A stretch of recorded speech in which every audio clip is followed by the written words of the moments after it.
नेहा परिवार की लाडली बिटिया या फिर यूं कहें कि परिवार की आन बान और जान।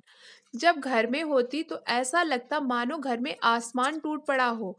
घर में इधर उधर धमा चौकड़ी करना और खूब सारी बातें करना उसके पसंदीदा कामों में से एक था। नेहा के दादाजी नेहा को बहुत प्यार करते थे, लेकिन आजकल उन्हें नेहा की एक चिंता और खाए जा रही थी, और वो थी नेहा की शादी। शादी की चिंता। बस दादाजी अब हर परिवार में नेहा का ससुराल ढूंढते, लेकिन नेहा को शादी नाम से इतनी चिढ़ थी कि शादी का नाम सुनते ही वह गुस्सा होकर मुंह फुलाकर दूसरे कमरे में बैठ जाती। खैर, थोड़ी देर में उसका गुस्सा खुद ब खुद उतर जाता और वो वापस अपनी धमा चौकड़ी में व्यस्त हो जाती। काफी खोजबीन के बाद भी नेहा के दादाजी को कोई ऐसा परिवार नजर नहीं आया जहां वे अपनी लाडली बिटिया की शादी कर सके। इसलिए उन्होंने अपने बचपन के दोस्त से इस बारे में राय लेने का निश्चय किया।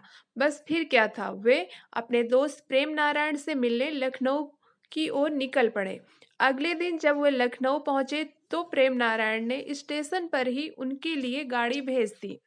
10 साल बाद अपने बचपन के दोस्त से मिलने के लिए वो भी बड़े उतावले थे। गाड़ी धीरे धीरे प्रेम नारायण के घर की ओर बढ़ी। बड़ा सा बंगलो, बंगलो के आगे बगीचा, गाड़ियां और नौकर चाकर देख दादाजी का मन खुशी से भर गया। इन 10 सालों में प्रेम नारायण ने इतनी तरक्की कर ली है, नहीं तो 10 साल पहले प्रेम नारायण के पास था ही क्या। बस यही सब सोचते सोचते दादाजी अपने दोस्त के बंगलो पहुंच ही गए। गाड़ी की हॉर्न की आवाज के साथ ही प्रेम नारायण घर के बाहर अपने दोस्त के स्वागत के लिए आ गए थे। चाय नाश्ता के बाद प्रेम नारायण ने उनके खास दोस्त से आने की कोई खास कारण पूछा। दादाजी ने पोती की शादी के लिए एक अच्छा सा परिवार ढूंढने का काम सौंपते हुए बिटिया का फोटो प्रेम नारायण के हाथों में सौंप दिया। प्रेम नारायण अपने बेटे मैंग के लिए एक सुयोग कन्या की तलाश में थे। तीखे नैन नक्श, चेहरे पर तेज और एक बार में ही किसी को पसंद आने वाली नेहा बिटिया को फोटो में देखकर ही उन्होंने नेहा को अपने घर की बहू बनाने का फैसला कर लिया। इतना सोच ही रहे थे कि इतने में उनका बेटा मैंक आ गया। मैंक ने दादाजी के पैर छुए और हालचाल पूछने के बाद ऑफिस की ओर निकल गया। मैंक के जाने के बाद प्रेम नारायण ने अपने दोस्त से मैंक और नेहा के संबंध के लिए पेशकश की।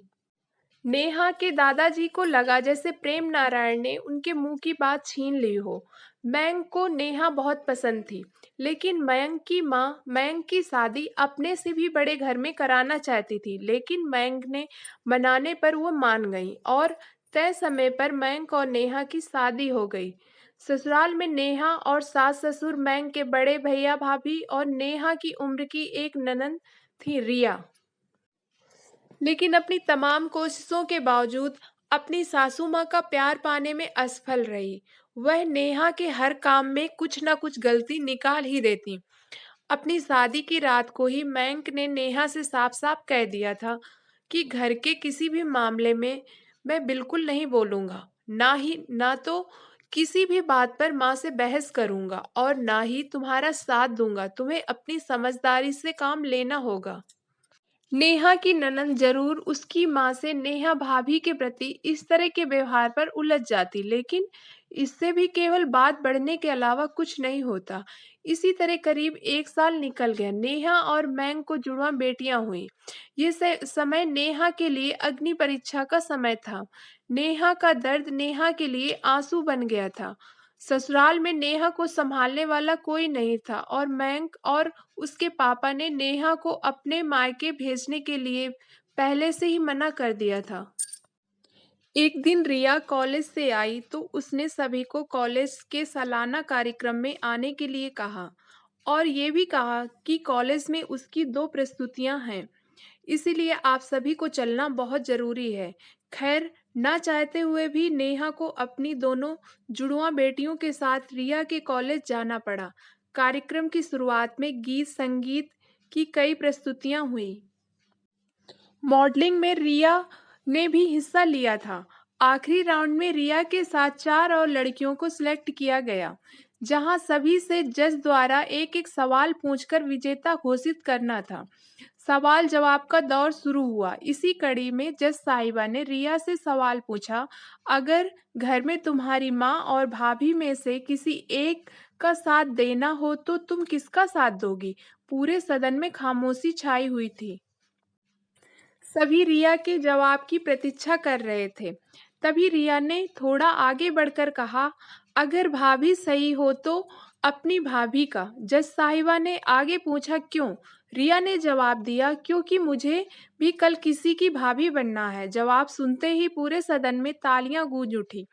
सभी रिया की सोच और उसके सटीक जवाब की प्रशंसा कर रहे थे। रिया को विजेता घोषित किया गया।